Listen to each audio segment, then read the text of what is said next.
Today let's start chapter number 7 geometry.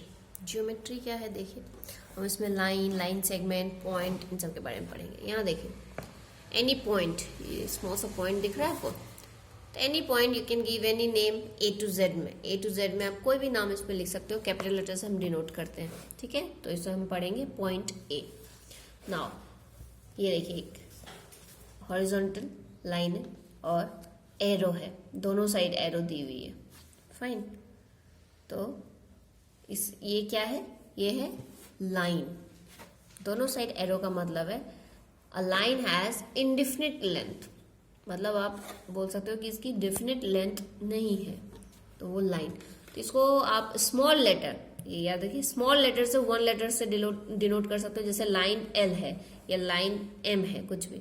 और अगर capital letter से डिनोट करना होता है तो इस तरह से किया जाता है, दो लेटर्स से, A B, line A B, दोनों लाइन ही है, ठीक है, लेकिन नेमिंग करने का तरीका अलग अलग है। स्मॉल लेटर तो एक साइड लिख देंगे और कैपिटल लेटर यूज करते हो तो दोनों पॉइंट को आपको बताना होगा। लिखने में देखिए इस तरह से, कभी कोई ऐसे लिखा हुआ है और ऊपर से एक एरो दिया हुआ है जिसके दोनों लाइन है और एरो है दोनों साइड, तो ये क्या हो गया, लाइन। लाइन ए बी इसको आप पढ़ोगे, इसको हम ऐसे भी लिख सकते हैं सिंपली ए बी, बट मे भी अगर कहीं ऐसा है तो इसका मतलब है लाइन ए बी, ठीक है। अच्छा, इसको आप ए बी या फिर बी ए दोनों में से कुछ भी बोल सकते हो, यहाँ लिखा हुआ है, ओके।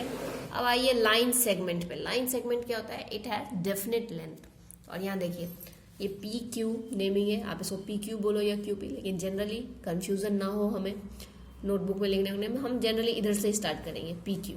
लेकिन कहीं अगर क्यू पी रहता है बुक में तो आप इसको गलत नहीं बोल सकते हो, सही है ये भी क्यू पी, ठीक है। तो चलो हम पी क्यू सही बोलते हैं, पी क्यू।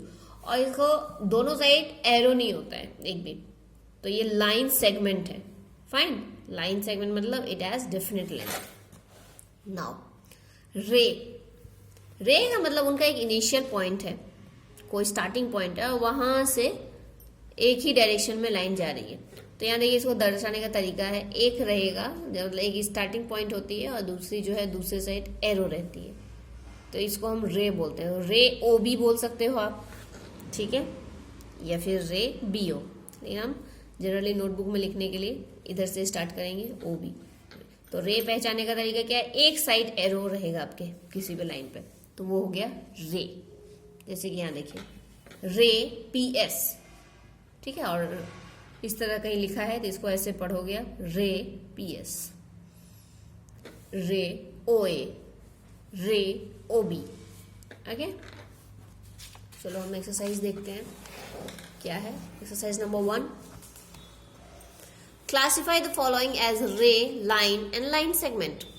यहाँ तीन चीजें दी हुई है, इन तीनों में आपको पहचानना है कि रे क्या है, कौन सा रे है, कौन सा लाइन है और कौन सा लाइन सेगमेंट है, फाइन। आपको नोटबुक में ड्रॉ करनी है विद स्केल। ज्योमेट्री के चैप्टर में विदाउट स्केल कोई काम नहीं है, ठीक है।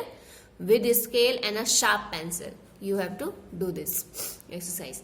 Now measure the length of the following line segments.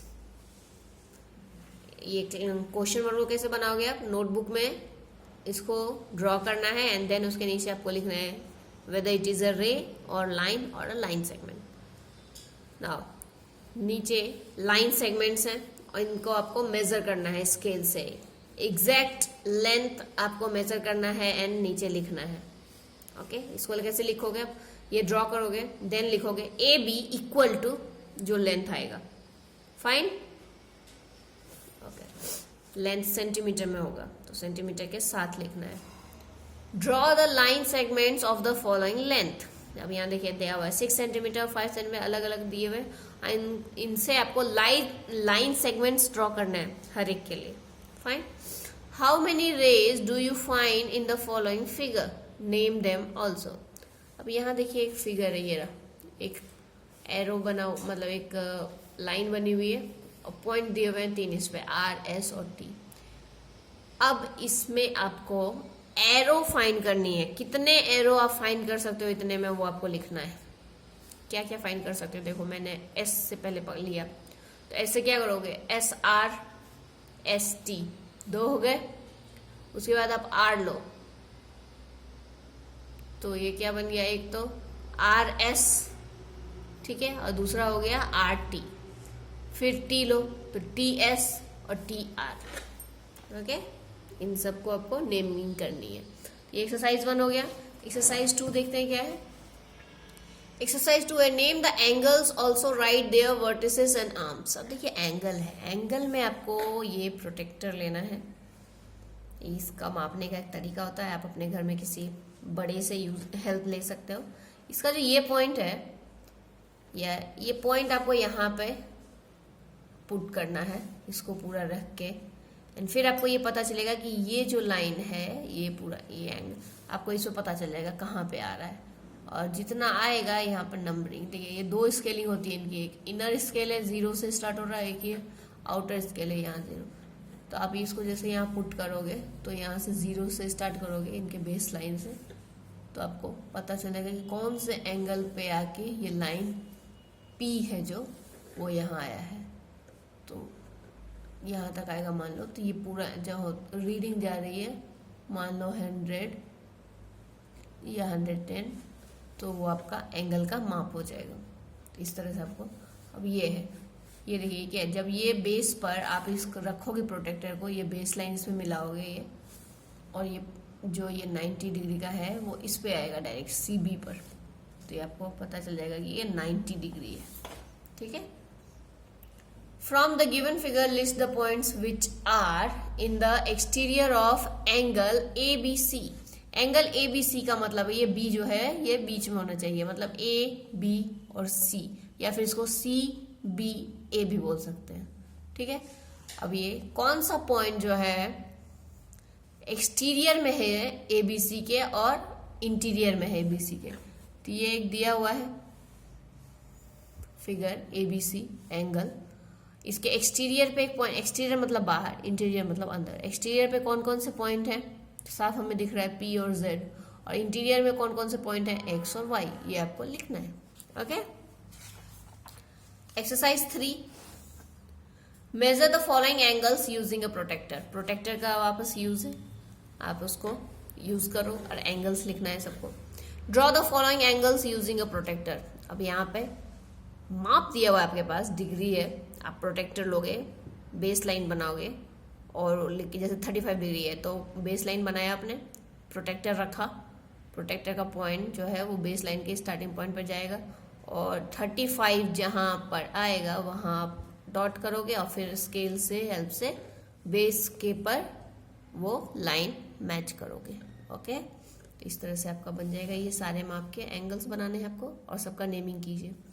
Identify the angles as acute, obtuse, straight और right using their measures। तो आप इन सब के माप का बनाइए, और एक्यूट एंगल किसे कहते हैं, ऑब्ट्यूज किसे कहते हैं, स्ट्रेट और राइट एंगल किसे कहते हैं, ये आप इस चैप्टर में दिए हुए हैं, इसके थ्रू आप जाइए, इसमें आपको पता चल जाएगा। ओके, जैसे राइट एंगल किसको कहते हैं, तो 90 डिग्री, 90 डिग्री एंगल मतलब इस तरह 90 डिग्री है ये, तो ये राइट एंगल कहलाता है। तो इस एंगल से जो छोटे होते हैं, जैसे ये एक्यूट एंगल हो गया, और इस एंगल से जो बड़े हैं वो ऑब्ट्यूज एंगल हो जाता है। ठीक है, तो इस तरह से आपको करना है। फाइन, नाउ स्ट्रेट एंगल किसको कहते हैं, जो 180 डिग्री मतलब सीधी लाइन, ये ऐसे देखो, ये वो आपका स्ट्रेट एंगल कहलाता है, जो 180 डिग्री माप होता है जिस एंगल का।